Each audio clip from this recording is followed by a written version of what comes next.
Hi, thanks for coming back to the channel. My name's Darren, and today I'm going to look at a video on, do we need an actual qualification?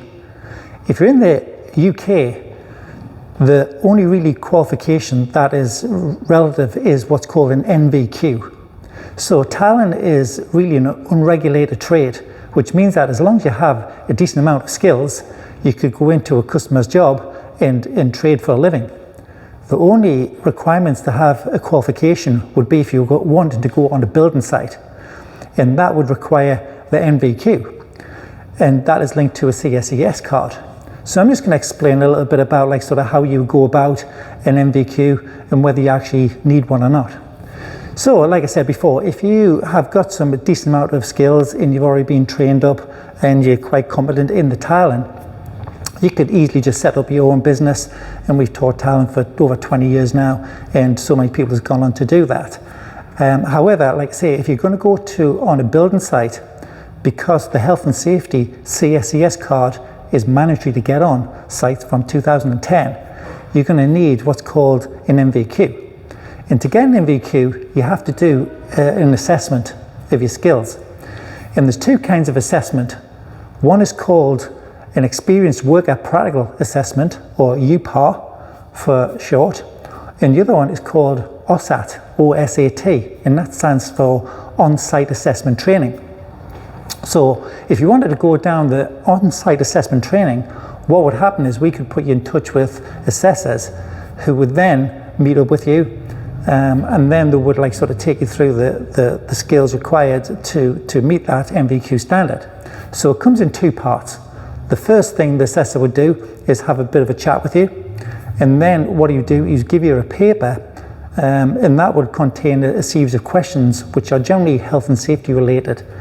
So you'd probably email that set of questions to you, and in your own time what you would do then is you would sort of research the answers, and you put together that sort of that paper of answers, and then you get that back to them. So that's the first part done.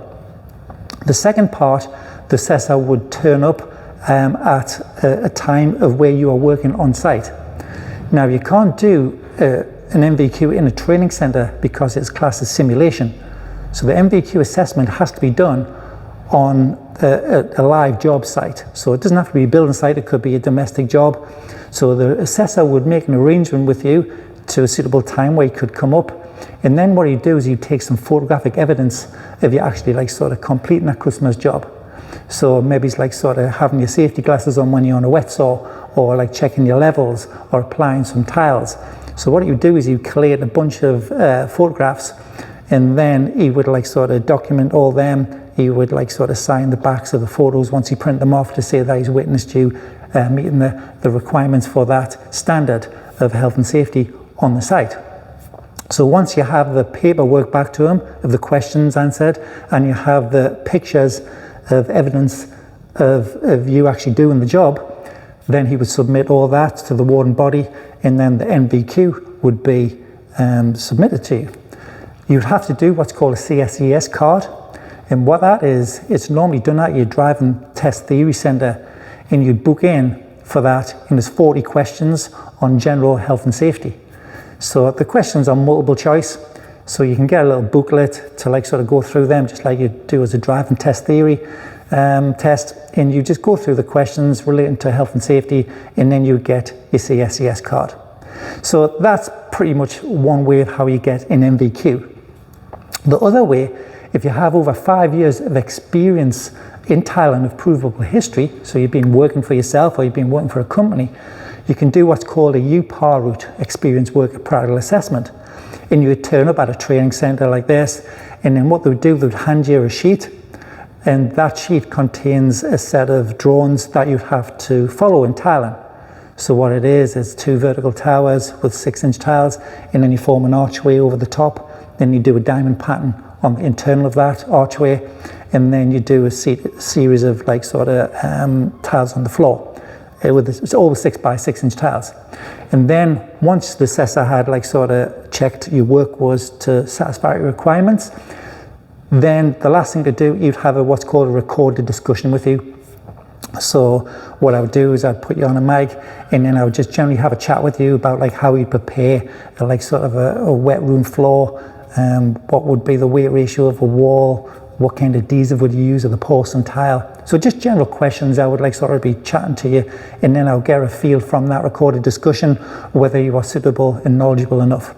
So in that only takes like one day, possibly 2 days, but generally 1 day, and you turn up, you do the recorded discussion, you do the test all in that day, and then past that you get your NVQ sent to the post.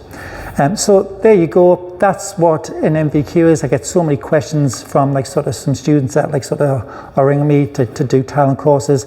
Do I get qualifications? What qualifications do I need? So my suggestion is, if you don't want to go on a building site, you don't need the NVQ. You can just do the training, and then you can like sort of go out and start up your own business that way. If you want to go on a building site, at that point then you could like sort of put in for your NVQ and then complete it, and that'll enable you to go on site. So hopefully this has cleared up whether you need an NVQ or not, because I get it, this is applicable to UK only, because I get a lot of inquiries from USA. So again, this is just for the UK people. So hope you found this video like sort of helpful. Don't forget to subscribe, support the channel, hit the like button, and hit the bell button for future videos that are coming soon. So my name's Darren, thanks for watching.